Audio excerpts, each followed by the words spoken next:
Hey folks, welcome back to another episode of the Testing Psychologist. Today I'm doing another EHR review. I had a lot of fun getting back into the EHR review game last month, I think. And so I'm going to try to review a new EHR each month for the next 3 months. There are several out there, many that I have not reviewed that have been around for a long time, and several that are newer that I would like to review. So today we are talking all about my best practice. My best practice is an EHR that's certainly been around for a few years.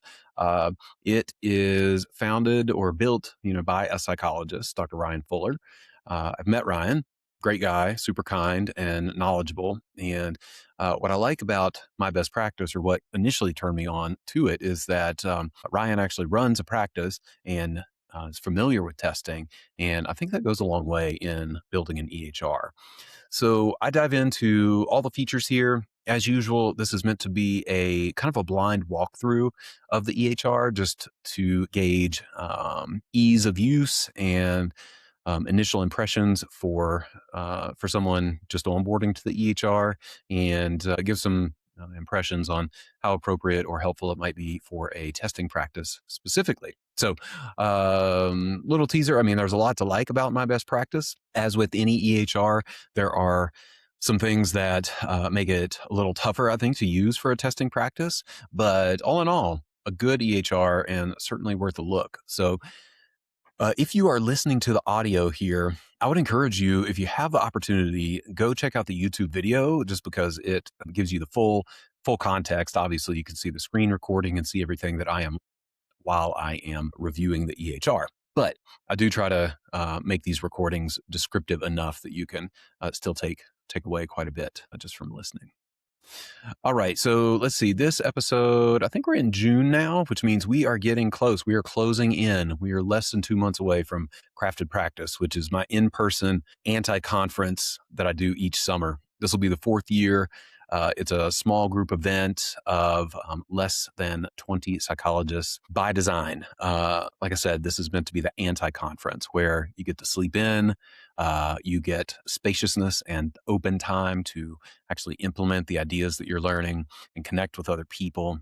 We have two lengthy speaker sessions, so we're not packed full of sessions, and content of the sessions is meant to be applicable, not just theoretical.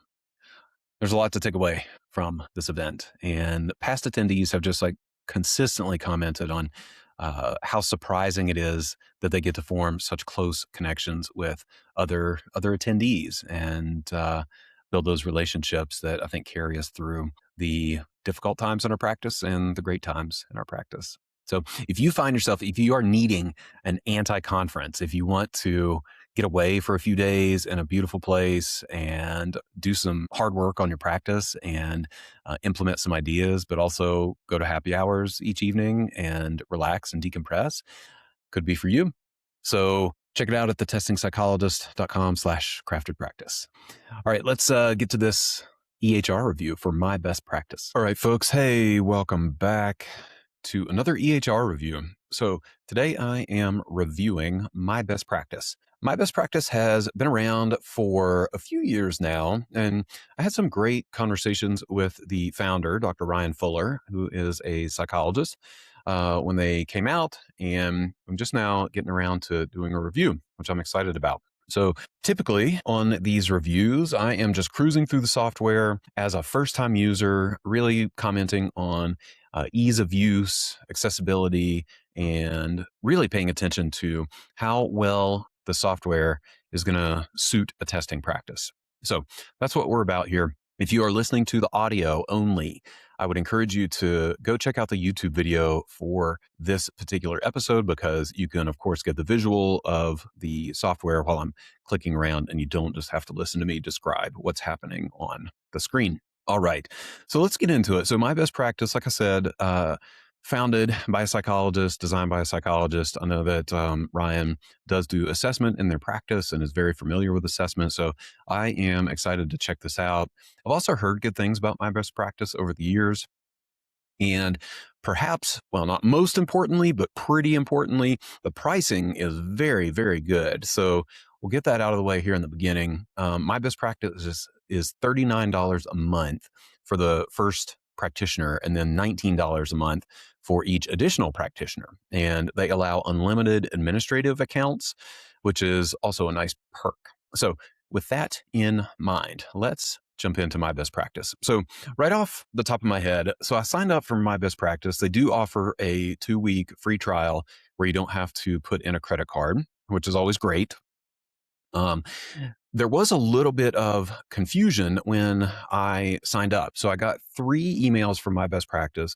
The first one was announcing a new login, which was a little confusing because I was just signing up for a free trial and to my knowledge had not logged in before. The second email I got was an intro email, which was great. It gave options to check out the help materials, book a live demo, or get customer support. And there was one other option that was kind of an onboarding option just to help get acquainted with the software. And okay, this is great. This is great. I love that, that type of email, but it came out of sequence, at least for my inbox, where I had not even created an account yet or verified my email address. And I was getting this onboarding email, and it made me wonder if I missed something or did something wrong. But about 30 seconds later, I got the email to verify my email address and create a password. And then I was in. So a little bit of a hiccup, just kind of a workflow thing there in the beginning that threw me off a little bit, but I am in and it was easy. I just had to wait a little bit longer. Okay, so here we are in the software. This is what you see when you log in. So first things first, I love that there is a quick start option that allows you to take a tour of my best practice. So it does this little in software pop up where it gives you instructions and calls your attention to different things. So I'm clicking around. It shows you the navigation bar, practice settings, which I really like. I love a good, well orchestrated onboarding experience. And this is definitely doing the trick. So it's just popping up uh, little tooltip boxes to call your attention to different things and tell you what everything does. So clicking through that was pretty quick. Now, there's also a quick start option. So I'm going to just do the quick start option because it's available. It says click here. So this is separate from the little pop-up tour that I just got. This is actually leading me through a sequence of steps. So first step was click here. And next step is going to be add a client. So let's go and add a client. I'm going to be the practitioner here. This client is active. I'm going to put in just a first name, last name situation. Give them a Colorado phone number. This is all easy, by the way, if you're listening to the audio recording.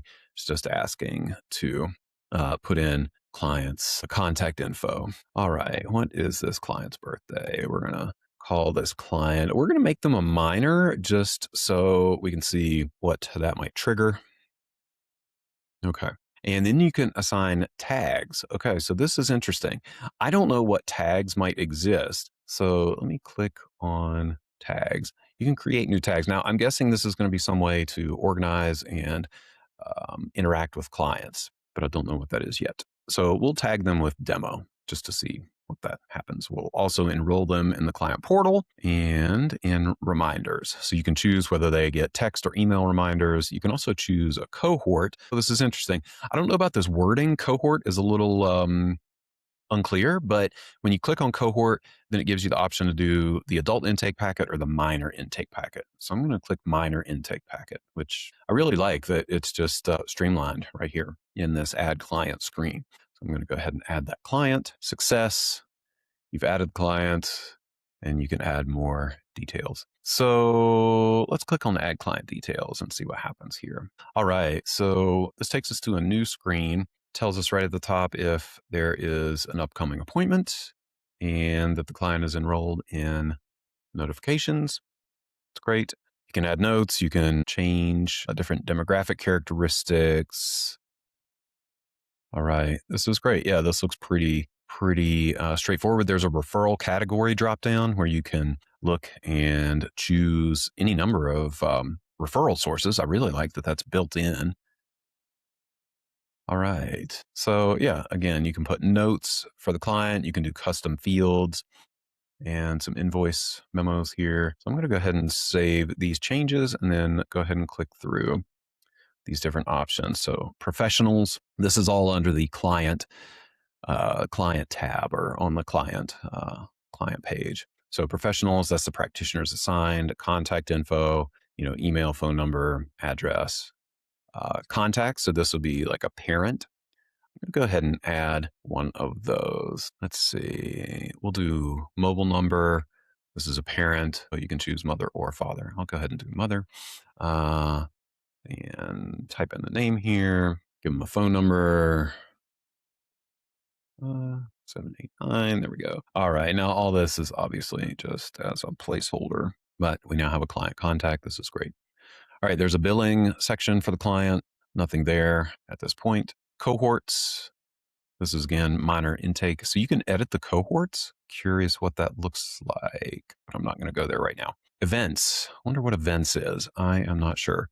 Oh, events includes sessions, follow-ups, appointment reminders. So this is kind of like everything. This is almost like an audit log, it looks like, for a particular client, or all the actions that might have been taken. Documents, pretty straightforward. I'm guessing you can add documents to each client screen. There's a diagnosis screen or tab. This is interesting to me. I know a lot of EHRs do this where it separates out the diagnosis and you have to enter it separately from the notes. I'm just going to put ADHD for this client's diagnosis. Okay. Surveys. All right. We're going to get into surveys as we go through the settings, but I'm guessing, let's see what a packet is. Okay, those are intake packets, not necessarily surveys exactly.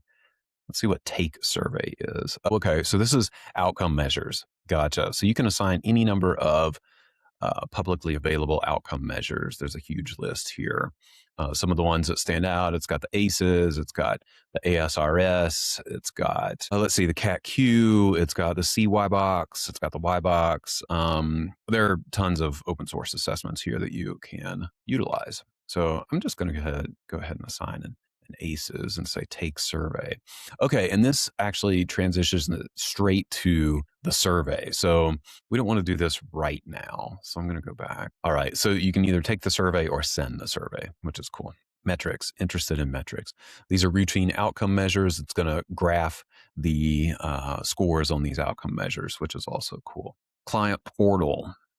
Okay, this just shows a summary of the client portal actions for this client. Messages, this is messages between you and the client. AI notes, this has got to be a new feature since I last heard about the software. We will get into that later. There's a default rate. So we'll go ahead and add, okay. So, okay, step one or item number one, just in being testing friendly. So I clicked on this drop down to select default services for this client. And there are no codes aside from a diagnostic interview 90791 that is pertinent to testing. So I want to make sure that, let's see, that we will be able to add testing codes here in a bit. I'm sure we will. Then there's a settings section. So this is where you can choose session note type, treatment plan type, intake interview type. That's interesting. Under intake interview, there is no option for testing or a testing intake, and then a case conceptualization. Okay, cool. So that is all under the specific clients tab. So I'm going to go back home, get back to our quick start here, and we're going to schedule a session. So this is a client appointment. This is in person. That's cool. You can also choose telehealth if you want. Quick note that telehealth is an additional $20 per practitioner.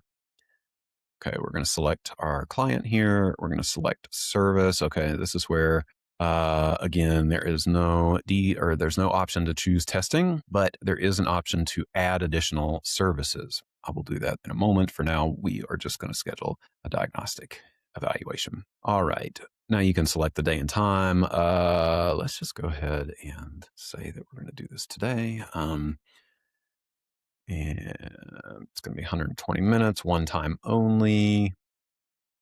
This is a little bit, okay. Yeah, the workflow here is a little interesting. I know you got to manage this in some form or fashion, but I don't love that you choose the time like this. So for those of you who are just listening, you first pick the date on a calendar, and then there's a separate little clock icon that you have to click on to choose the time. So That's a little clunky, but we will work with it. Okay. So I've scheduled it for today at 4 p.m. Add appointment. Great. Shows up here, says it's their first appointment. That's kind of cool. I like that it designates that it's the first appointment. Okay. And now we want to take notes. All right. So I'm going to click on the calendar appointment. You can do add note. All right. Then it pops up this box. And again, you can choose the different type of note that you want to do. I'm just going to pick a therapy note. We don't have any custom notes. Now, presumably, we're going to have to create custom notes for testing appointments. So I think this might be a point where I back out and go through some of the settings to see if we can create custom notes. All right. So under the settings menu, we've got change password, account settings, claim center, document center, multi-factor authentication support, and log off. All right, so let's try account settings. Let's see. They do have a little pop-up here that says that they offer seamless payment processing. That's cool. Okay, so you can put your practice logo, practice settings, invoice contact details, and your subscription. All right, you can add staff, both professionals and non-clinical. You can put them on teams, which is cool. Facilities and rooms. Okay. So it looks like, yeah, you can add different rooms. So this is helpful if you are one of those practices that needs to do scheduling in different rooms. Now, I would have to check it out and dive a little bit deeper to see if you could kind of manipulate this feature to do test materials, for example, and checking out test kits, something like that.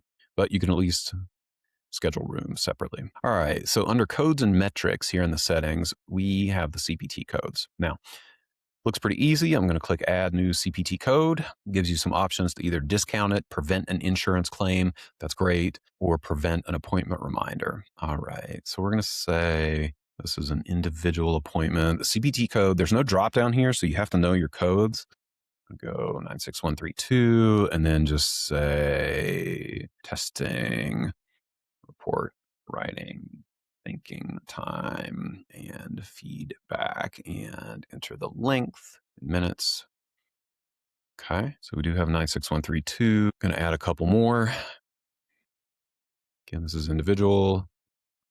Going to add 96133. I'm just going with each of the codes that we have to put in. All right, report writing, feedback, and thinking time. This is also going to be 60 minutes. Now, there's no place here where I'm designating that this is an add-on code. So I am curious how this is going to play out. I'm going to continue to add the CPT codes that we use. Testing administration, first 30 minutes. All right. For those of you listening and watching for that matter, I apologize for a little bit of a lull here while I'm putting in the CPT codes. Could I edit this video? Yes, I could to cut this out, but living by the mantra that done is better than perfect. All right. So we're going to do additional 30 minutes here. All right. We've created all of our CPT codes. This is good. All right, we're moving on to surveys and packets. This is still under, settings. There are lots of templates here for intake paperwork. This is actually very comprehensive and I kind of love it. So just some examples of things that I've seen. So templates for releases of information, client contracts for both adults and minors, client portal FAQs, credit card authorization, daily diaries, a good faith estimate. There are two options there. Mental status exam. Ooh, some Spanish forms. Kind of love that. Schoolwork excusal note. This is really cool. And then again, a bunch of open source surveys. All right, cohorts. So you can create different cohorts for your clients. I took issue with this word earlier, but I don't know. Now that I'm looking at it, it does make sense. It does make sense. I'm not sure if there's a better word for this, but you can add different cohorts depending on your client. So maybe you would have like a forensic cohort, for example, and things like that. All right. Cohorts and schedule. Groups. What are these groups? Curious. Client group or a staff group. So I'm not sure what the function of these groups is. This is a good question for the developer. All right, online booking. Let's enable booking for clients. It is going to create a practice domain for online booking. Let's, I guess, go ahead and do this. Okay. And we're going to preview what that online booking might look like. Okay. So it just says, are you a current client? Sign in. No, we aren't. Okay. We can edit this. All right. Okay. So with online booking, and then for existing clients, let's see, you have to set portal permissions for each, for existing clients to be able to self-schedule. Okay. You can go to practice settings to allow portal bookings. All right. So import center, what are we doing here? This is presumably where you can import your client list from another EHR. So let's check this out and see. All right. Yes, this is where they handle migration. They do offer a white glove option for $500 to migrate your client data from another. That's for a group practice. For a solo practice, it's $300, one-time fee to do a white glove migration. Okay, referral. So they do have a referral code. If you get somebody to sign up through your code, you get 3 months free. They get 3 months free. Right. Custom notes. All right, we're going to need to do some custom notes because they don't have any notes pertinent to testing. All right, the new custom session note, testing administration appointment. And then I am going to hide homework, hide symptom and intervention, hide psychotherapy note, and hide diagram. I'm going to go ahead and save that. Let's go back in. What is the design? Okay. Yeah, so there's like a form builder here, and it looks like, yes, we can select these different fields. So it's got, title, text box, number, date, text area, that kind of thing. Radio group drop down. So it'll take some experimenting to determine how to build a testing note. So just a heads up, you will need to build a testing note yourself to match what you want, but it does look pretty customizable. So you could do that. Now there is a section that says AI prompt. So what is this? Let's see. I don't know if this is to create the note template or to work within the note. So I'm going to go ahead and say create a note template with a column for text boxes to capture test measure names, plus a corresponding column to designate the amount of time spent administering each measure. All right, I'm going to test this prompt. Oh, okay. So, yep, totally wrong on that. It does not give you a prompt for the note design. It is a prompt to generate AI notes for the session once you put that information in there. Okay. So we have a test administration appointment, and I'm going to go ahead and just quickly do a feedback template as well. Testing, feedback, and report writing note. Hide all these things because we don't need them on the note, and then I'm going to save changes. Okay, sounds good. Activity logs, still under settings here, still under general practice settings. The activity log, I'm guessing, is going to be, an audit log, essentially. This is going to tell you everything that a user did. I like that. It's good for compliance. Okay, great. Now, the only place...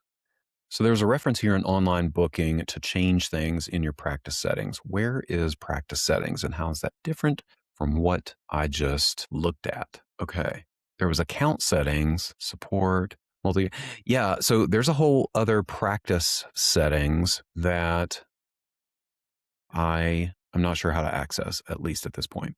Okay. So practice settings, lots of options here. I'm not going to go through all of them, but they do have lots of cool options like require a diagnosis code before signing notes, hide client signature on session notes, uses supervision. That's interesting. The client display name, client age display, things like that. Okay. So it looks like practice settings is under general, and then you do edit under practice settings, and that takes you to more robust practice settings. So you can do settings for invoices. You have a set of clinical settings. You can specify reasons for missed appointments here, which I like under practice settings. All right, some of the defaults: no-show canceled, rescheduled, late canceled. Custom fields. You can create custom fields to go in your client information screens. Auto text. Not exactly sure what auto text is, but it sounds cool. Default rates, this is where you put your, okay, so yeah, you can select your CPT codes and specify the rate. This is great. So we can assign rates to all of our CPT codes. Okay, let's just add a couple here. And I think you can do many of them at once. Yes, looks like you can. So I'm just going to go ahead and add all of our testing codes, and then I'll put in the default rates for all of them, which is cool. I mean, this is just a little like user experience feature that I really like. So you don't have to change the rates individually for each of the codes. You can enter all the codes you want to change the rates for, and then update the rates, and then hit save default rates, and it's all there. That's great. All right, client portal, lots of settings here in the client portal. You can enroll clients by default, use a preferred name. There's all kinds of, enable client messaging, enable booking widgets. How far out can clients schedule appointments? Okay, then we have insurance. Again, pretty standard settings. We could auto file claims, auto update patient responsibility. I like this auto file claims, actually. All right, notifications, lots of notification settings for the practice, and then telehealth and AI. So you can add, different settings for telehealth and AI. All right. Fantastic. Fantastic. Okay. So lots of settings here, which is great. Claims center. So you can process insurance claims. There's a free plan where you get 20 claims a month. That should be enough for most solo practitioners doing testing. There's an unlimited plan of $99 a month. And then there's an enterprise plan of $200 a month that gives you unlimited claims and ERAs and clearinghouse login and premium support. So I would want to get more information on that. Okay, so let's go back to the calendar here. Going back to our basic features, we're going to click on our appointment. We're going to add a note. I didn't actually create an intake note, but this gives us, some information here. And we need to type in a few things here. None, none, and none. All right, we're just populating now. What happens here? Is it auto-saved? You can restore previous versions. That's great. I am not exactly sure if this auto-save. Oh, yes, save changes was hidden behind my recording button. All right, so you have your session note. You can change your diagnosis. Kind of wish this was all on the same page, to be honest. Events, surveys for the session, metrics for the session, documents, and addendums. Okay. Then there is a button to sign the note and collect payment. Oh, you can draw your signature? Oh, this is interesting. Okay. So I'll do that. The client does not have to save. Okay. So save the signatures. And then if we did want to enter a payment, it gives us the option. Let's say this client paid in cash. I'm going to say it's $100 and we will record the payment. Okay. It says the payment was applied. We don't know how much this actually cost the client though.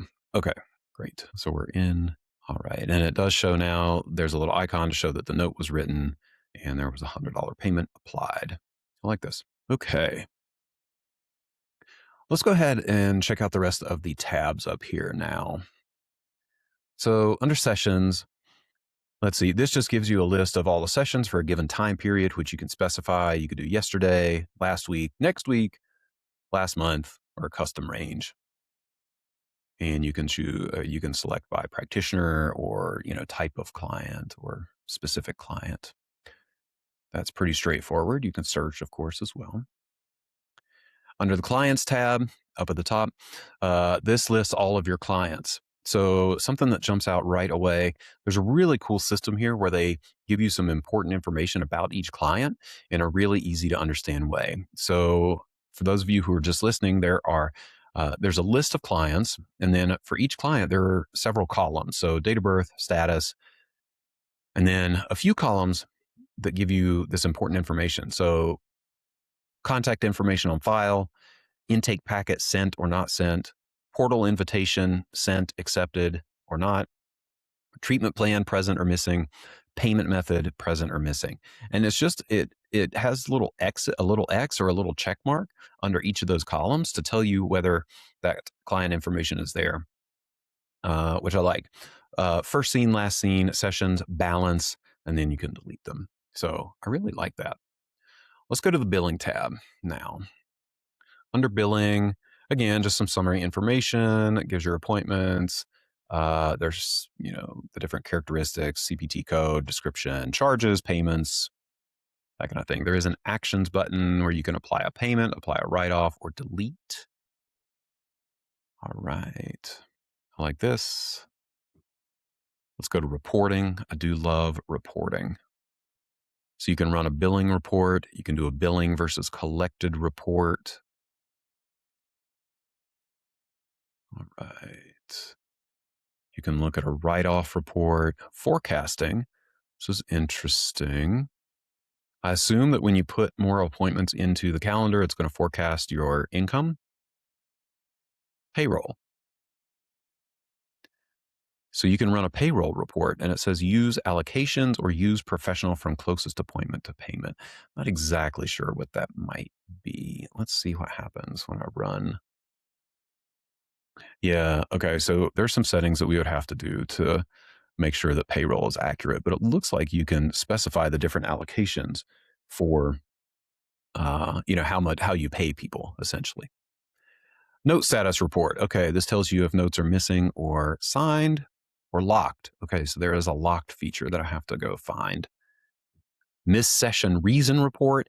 I really like this. If you're doing a lot of therapy, or even if you're just doing testing, we are always interested in reasons that people miss their sessions. There's a client retention report if you're doing a lot of therapy. Online booking report. I'm a sucker for good reporting, and this definitely has some of the more robust reporting that I have seen. Client birthdays, and then a telehealth CPT audit. Okay, that's cool. Messages, this is just an inbox between you and specific clients. To-do list. Okay, I like that you have a to-do list. So I have one missing diagnosis, one missing session note. Lots of other options. It's going to give you alerts with a little red, icon with the number. We looked at all the settings. These are just little shortcuts. Take payment, create invoice. So I'm going to dive deeper and try to do a little bit more on the invoicing and payment side. So I'm going to move this appointment over here. As you all know, if you've watched these reviews, I love when you can drag and drop calendar appointments. Okay. I'm going to go ahead and create 2 appointments for this client. Let's say that they wanted to, or they did testing yesterday. All right. So I'm going to go select our service, test administration. And I wonder if this is where you also have to add the add-on codes. Let's go ahead and try that. We're going to do 11 units. This was a long testing day for this person. All right. And now, yeah, you do have to put the time in. So go ahead and add that appointment. Okay, great. Shows up here. And then let's say that we did feedback with them in the afternoon as well. So I'm just adding appointments here to the calendar. For those of you who are just listening, adding our testing appointments. There's testing. We're going to do a few extra minutes for report writing. Let's say we spent 5 hours here. All right. We're going to add that appointment as well. Okay, great. Now, this is where presumably we would need to add our notes. So I'm going to go ahead. Oh, there's a missed button. Okay. Let's go ahead and add this note. This is for our testing appointment. I'm going to go to the test administration appointment. Now, this is blank actually because I didn't create it yet.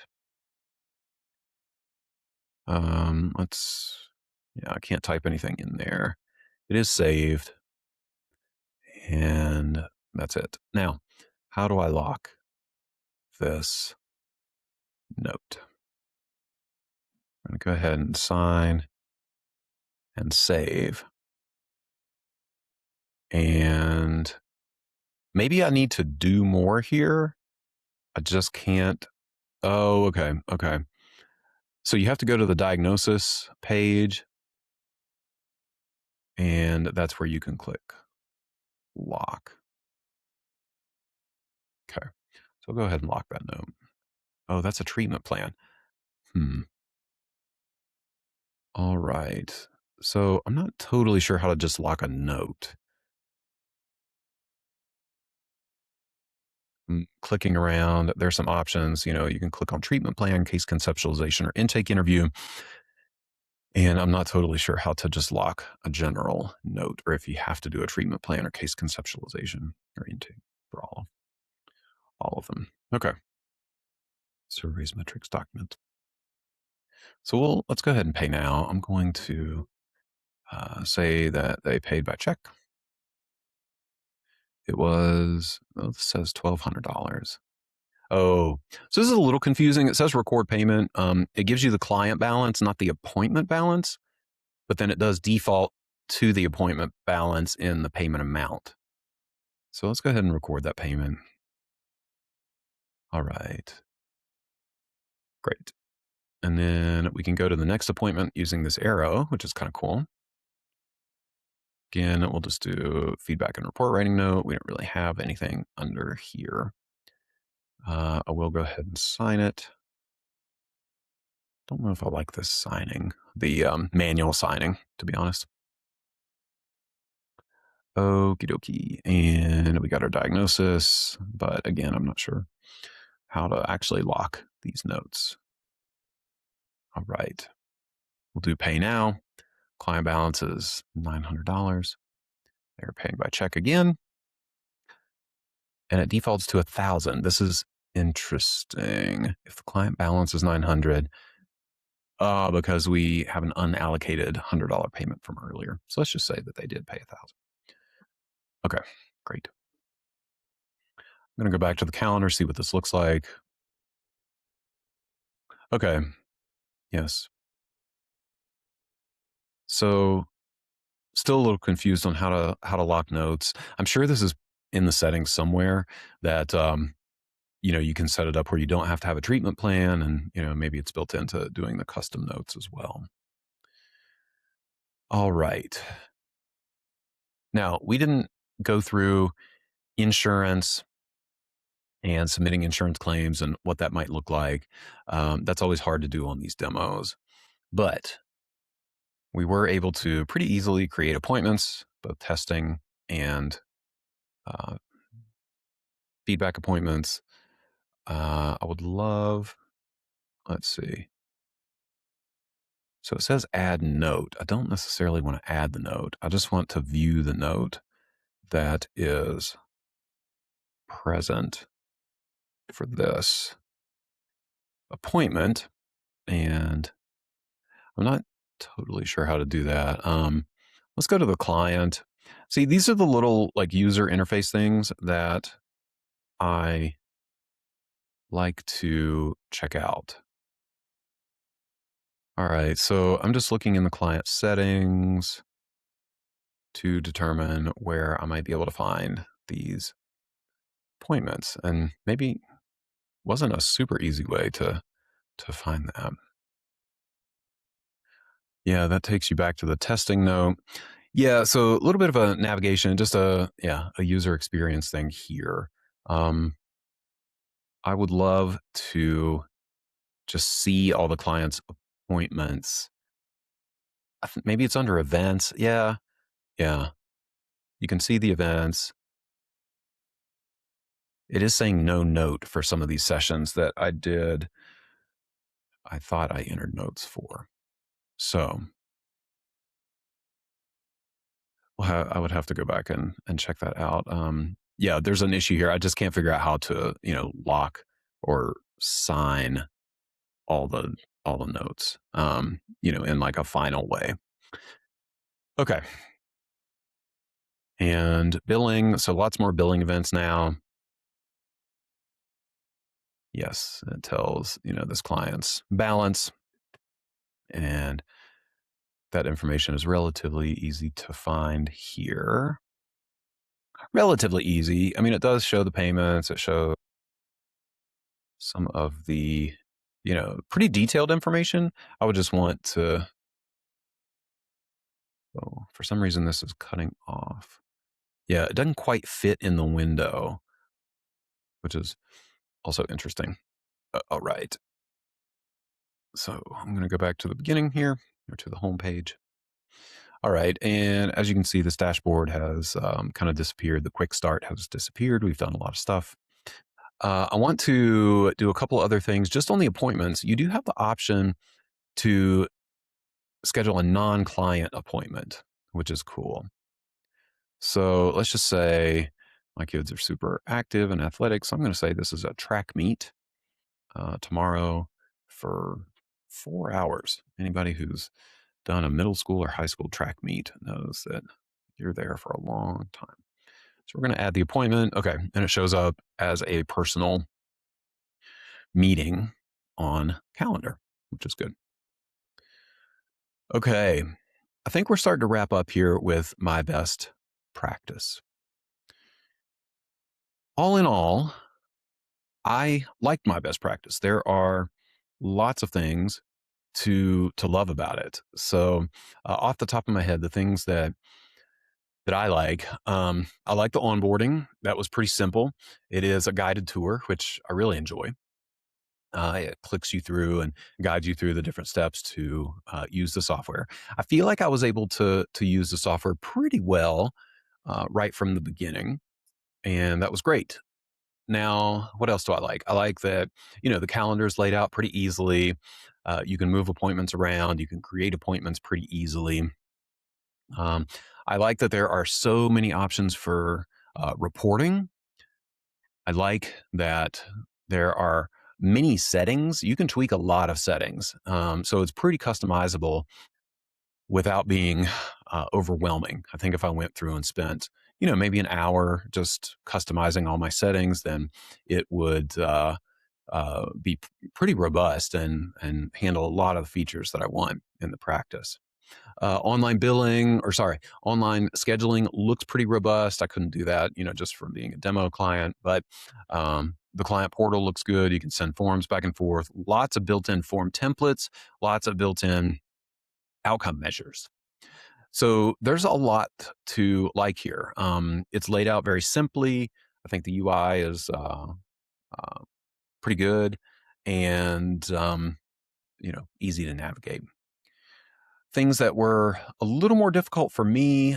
So again, caveat here is that this is a first look, and someone who's more experienced with the software, or if I'd done a demo before I recorded this video, would be able to navigate and have answers to some of these questions, of course. So keep that in mind. This is not a condemnation of the software by any means. Full disclosure, I obviously am just using it for the first time here. So let's see, insurance billing. So this kind of workflow, just big picture, this kind of workflow where you have to enter CPT codes and diagnosis in particular separately, I don't love. I like drop down menus and having it a little more integrated. The big thing, though, for me, and this is a problem, with a lot of EHRs, is that there are no testing specific note templates that are already built in that I can find. So you would have to do a custom. You'd have to create your, diagnostic interview note, your testing administration appointment note, and your feedback and report writing note template. You would have to create those yourself. I would imagine this will go pretty quickly. You could do this in a couple of hours when you set up the software, but it's just a feature. If you were looking for like absolute ease of use out of the box, this is something that you might pay attention to. Let's see, what else? There are a couple things in the settings that were not like immediately explicit, as in terms of how to utilize them or what they mean. Groups, I'm not exactly sure what groups were. Cohorts and schedule, I talked about that, though I think I figured out what cohorts are. So let's see. There's not a whole lot else to complain about here. I think that there are a lot of positive features. And again, the price is quite good for this EHR. It's one of the cheapest that I've seen, $39 for the first practitioner and $19 for each additional practitioner. That's pretty good. And then going through the settings again, it just reminded me, it does have room scheduling, which is really cool. I talked about the report writing or the reporting rather. There's a robust referral program. They do a migration of your current clients if you're coming from another EHR. Audit logging, which is great. So there's a lot to like about my best practice. I can tell that it was built by a clinician.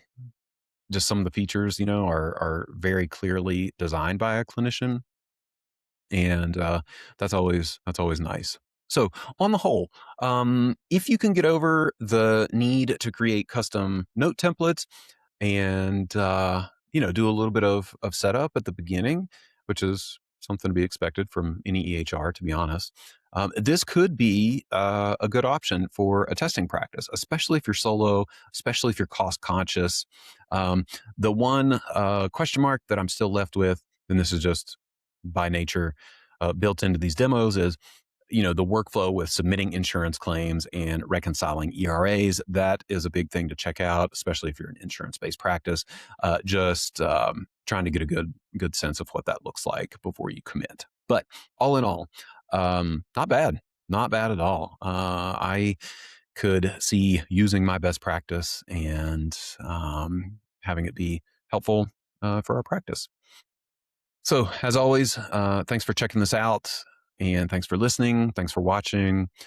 Go check out my best practice if it looks interesting to you.